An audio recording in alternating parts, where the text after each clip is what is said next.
Þegar við ætlum að finna breytiþáttinn, þar að segja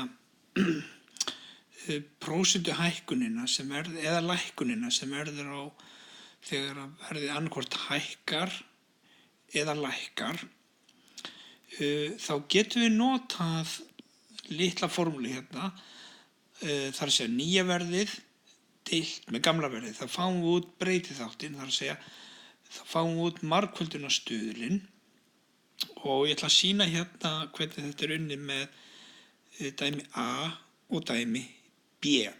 Ég ætla að láta það eftir ykkur að reikna C og D. Ok, það fyrsta sem ég geri hérna A-lið, ég set upp nýja deilt með gamla.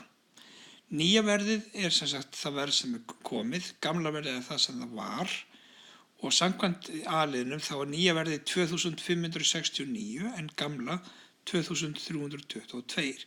Tökum þá nýja verðið og deilum með því gamla.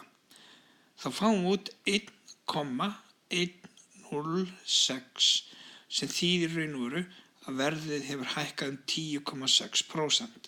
En breytiþátturinn þá þessi 1,106. Tökum B-lið. Þá nýja verðið 3562 en gamla verðið var 4100 sem þýðir að verðið að lækka. Það þýðir, tökum 9 deilt með gamla. Nýja verðið 3562 deilt með gamla 4100. Þá fáum við út breytiþáttinn 0,869.